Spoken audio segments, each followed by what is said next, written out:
vídeo vai falar sobre o capítulo 6 do livro Mulheres que Correm com os Lobos, um capítulo que fala sobre o conto O Patinho Feio. O patinho feio, ele, desde o momento que ele está dentro do ovo, ele já é estranho. A mãe pata não percebe isso, ela trata ele igual aos outros. Chega então outra pata que diz: nossa, que ovo estranho, que ovo feio, esse ovo não vai prestar para nada. E a mãe pata defende. O patinho realmente, quando nasce, é muito feio, muito desengonçado. E a mãe pata tenta defendê-lo de todo mundo lá da comunidade, né? Mas aí ele sofre um bocado, ele apanha. E então tem um momento que a mãe pata também, já super angustiada com tudo que está acontecendo, diz assim: eu gostaria que você fugisse. E é isso que acontece, o patinho ele foge. Só que quando ele foge, ele vai encontrar um mundo totalmente assim, violento, totalmente inóspito, ruim pra ele sofre um bocado. Tem um momento em que ele faz uma certa amizade com os patos, mas aí chegam os caçadores e ele quase morre. Depois ele vai e quase morre congelado no rio, e vem um homem estranho, pega ele e leva pra casa dele. Só que quando chega lá na casa do homem, a mulher não gosta porque ele não é uma pata, ele não serve, não vai ter utilidade de pôr ovos e tal. E aí ele é super desengonçado, derruba as coisas, então ele é expulso da casa deles, assim, à base da vassourada e tal. E aí, dentre tantas idas e vindas, tem um momento em que ele cai, assim, quase morrendo, perto de um lago. E aí, nesse momento, tá se aproximando a primavera. E ele vê uns pássaros que ele acha lindo, que são os cisnes, né? E de repente os cisnes emitem uma voz, um som para ele, e ele também consegue emitir o mesmo som e acha super estranho, porque ele nunca tinha se ouvido daquela maneira. Então tem um momento que ele tá lá no lago, né? Já era primavera, e vai se aproximando dois cisnes, né? E ele com medo vai e se abaixa, achando que os cisnes vai bater nele, né? Os dois vão se unir e bater nele. E quando ele se abaixa, que olha para a água, ele vê refletido um cisne. Então ele era um cisne, e ali naquele momento os cisnes que se aproximam é para fazer amizade com ele, assim.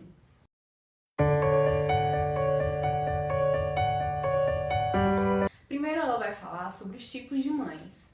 E aí nesse aspecto eu não sou mãe ainda, então o que é que dá para aprender com isso? Porque ela diz que os nossos filhos não são só os filhos gerados, né? Também nossos projetos, pinturas, escritos, vídeos, tudo que a gente produzir também é nosso filho, né? E aí ela vai falar dos tipos de mães. O primeiro tipo de mãe que ela fala é a mãe ambivalente.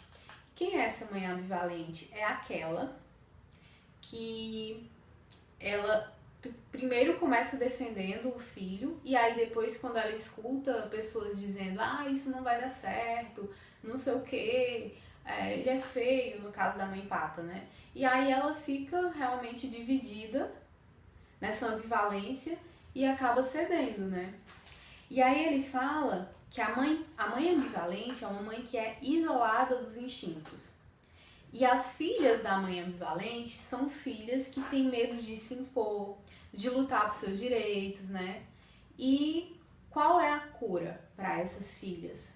É elas se tornarem destemidas, é elas agirem de uma forma heróica e muitas vezes até ter um semblante aterrorizante. O outro tipo de mãe é a mãe prostrada. Quem é essa mãe prostrada? É aquela mãe que não aguenta mais, ela já sofreu tanto na vida que ela quer ficar lá. Ela perdeu o sentido dela mesma e, enfim, ela desiste. E essas filhas, a forma que elas têm de se curarem é levantar e se apoiar nos próprios pés, ou seja, continuar. E aí ela até fala que a melhor maneira da mulher crescer e vicejar é continuar. O terceiro tipo da mãe é a mãe criança. E essa mãe criança é aquela que foi deslocada do seu aspecto psíquico. A mãe criança, geralmente, ela foi filha de outra mãe criança. Ou seja, é aquela tal da mãe sem mãe.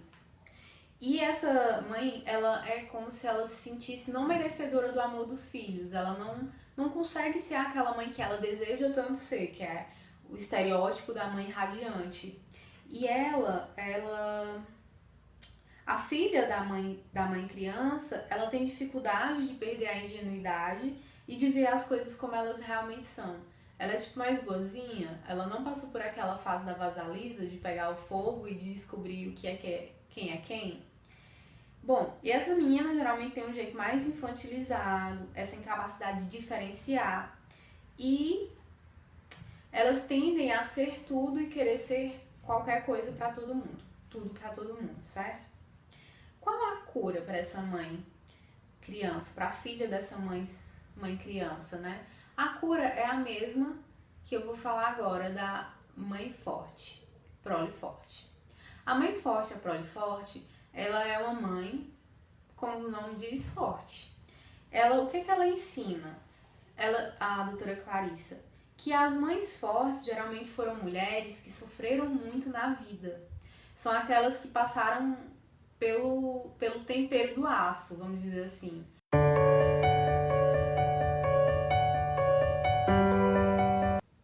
Seus olhos veem, seus ouvidos ouvem, suas línguas falam e elas são gentis.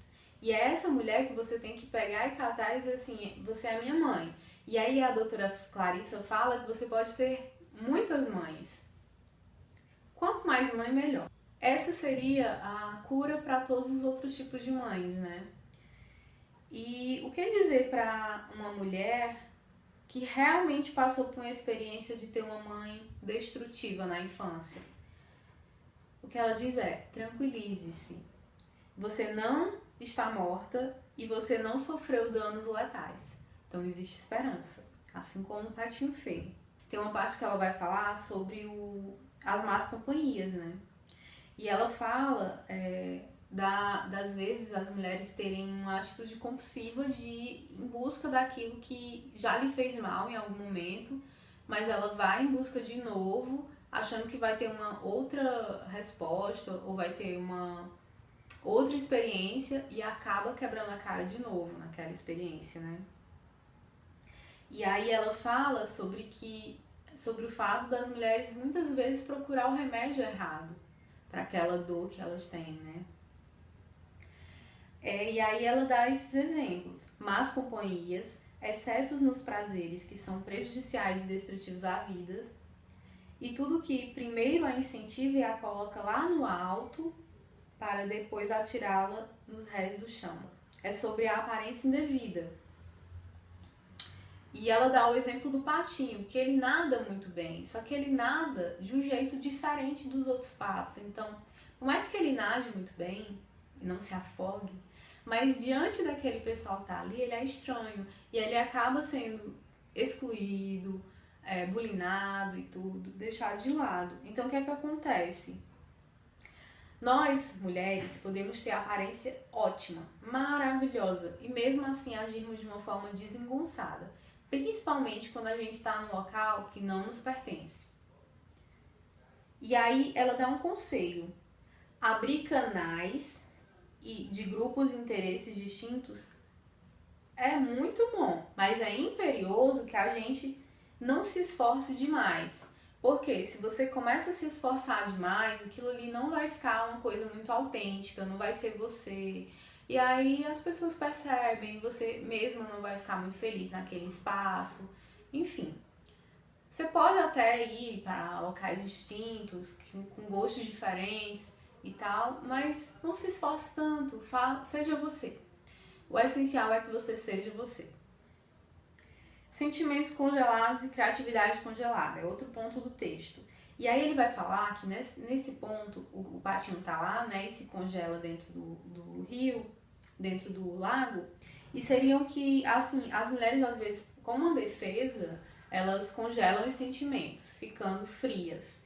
E aí ele diz que isso não é um ato tão inteligente nem muito sábio, porque é como se fosse um ato só de ira defensiva. Porque a mulher que se congela, ela também congela a criatividade dela.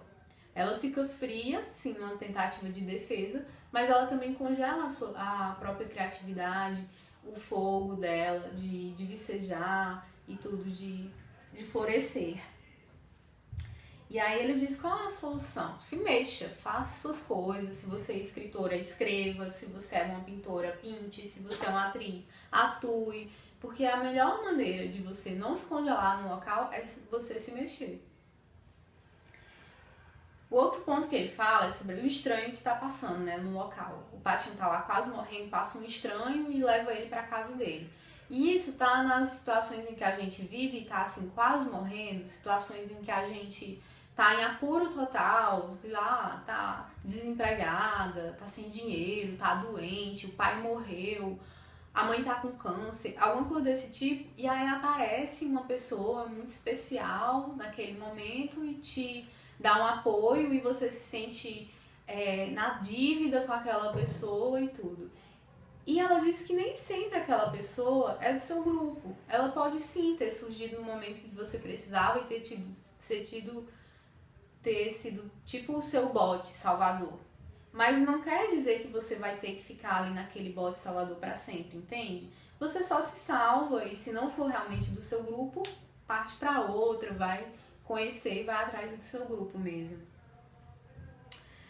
Bom, e aí ela fala sobre isolamento como dádiva. E aí, esse ponto eu achei interessante, porque ela fala assim que às vezes a gente tem uma necessidade tremenda de ficar em grupo, de estar ali com companhia e tudo, mas quando a gente não está num grupo que realmente a gente faz parte, o ideal é que a gente vá atrás, nem que para isso a gente passe um tempo sozinha.